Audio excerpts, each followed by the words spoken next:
Reading, Pennsylvania, a city with a population of over 80,000 inhabitants, a city with a school district trying to provide for nearly 20,000 students.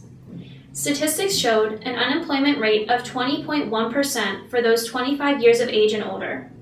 In July of 2012, the daily news service of the PEW Charitable Trust identified the city of Reading as the poorest city of more than 65,000 people anywhere in America.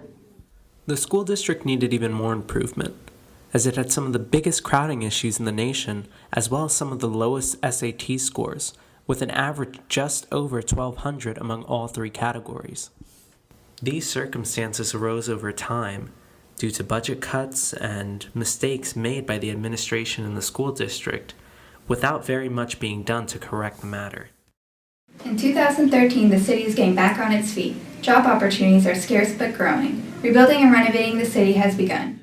Housing quality identification improvement policies have been put into place, but what of the quality of education provided to the students?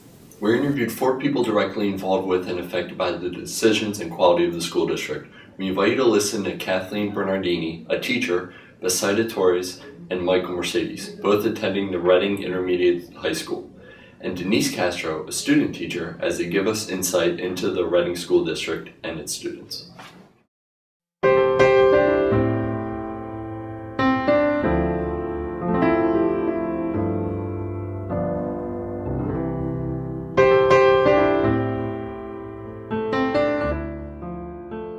So what's your name?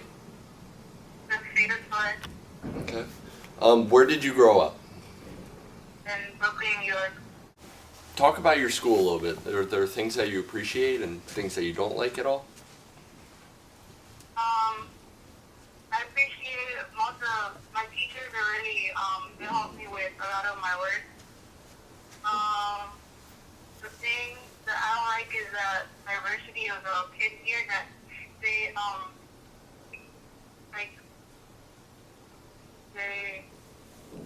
they're really racist.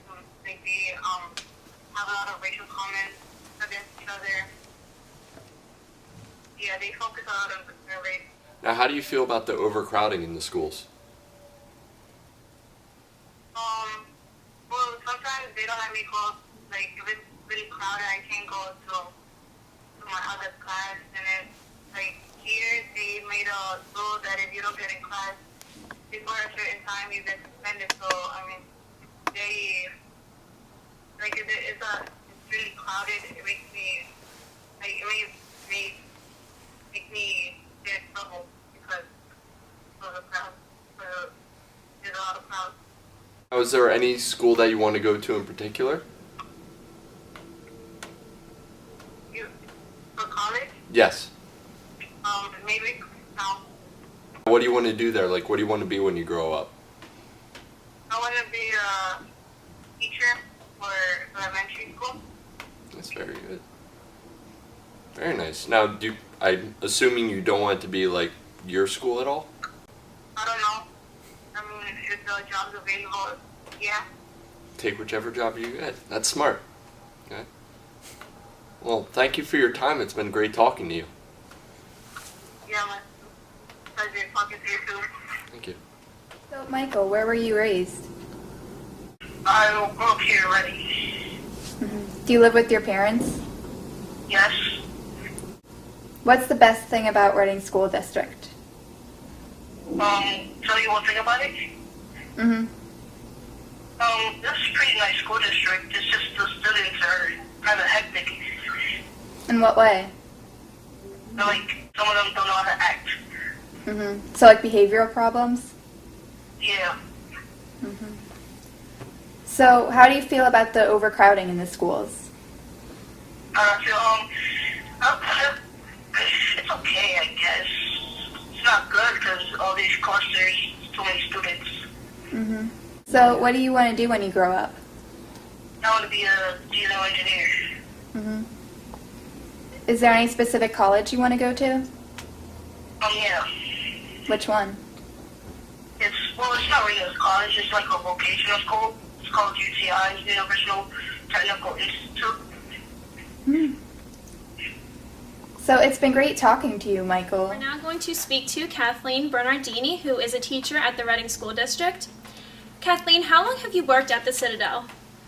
I've worked at the Citadel for 3 straight years in a row now, just there. Before that, I worked there for a year where I was between there and the high school, transitioning back and forth. And then before that, I was at only the high school. So I've been at either the Citadel or the high school for 6 years now. Wow. And what classes do you teach?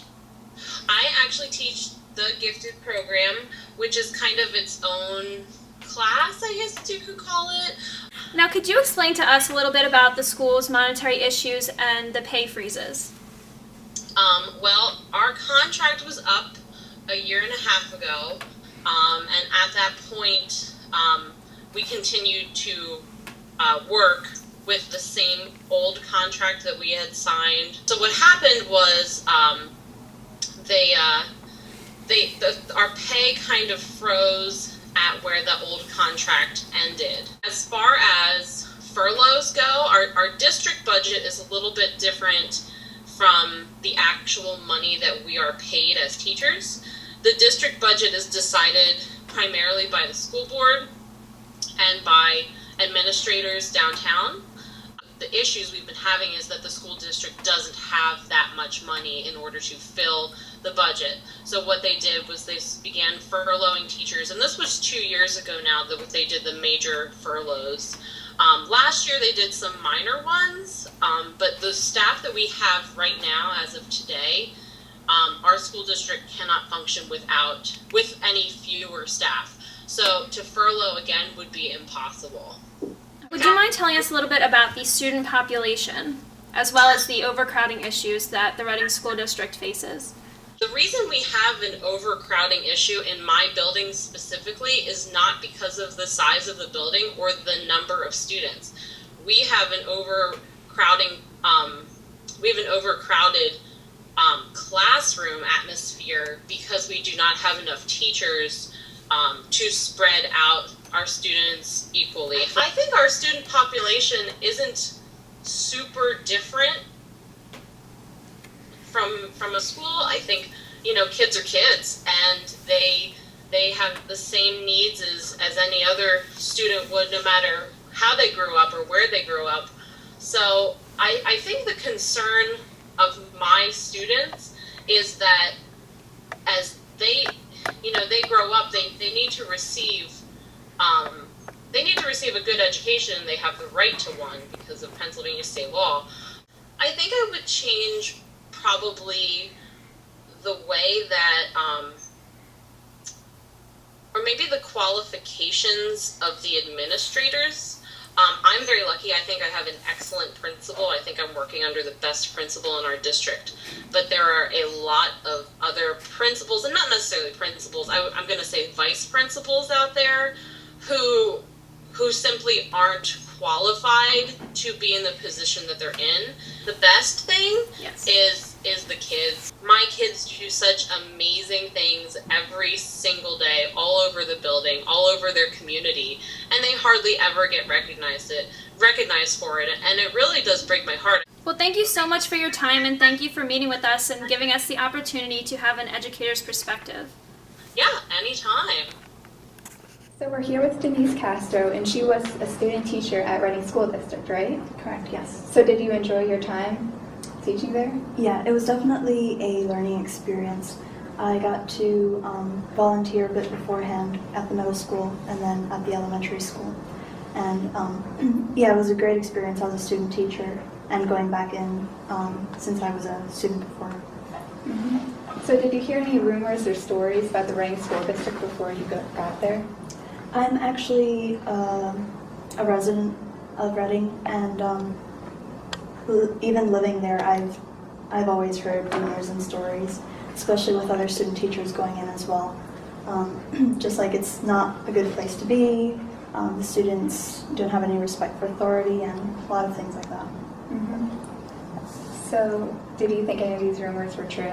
I've actually lived in the area for about 6 or 7 years now, and just like in any place, there are things about it, but it's frustrating to me because, well, yeah, it's not the greatest place. There are definitely very good parts about it, and the students, I feel, bring a lot to the school district that's sometimes overlooked. Mm-hmm. Do you think the students are affected in any way by these rumors?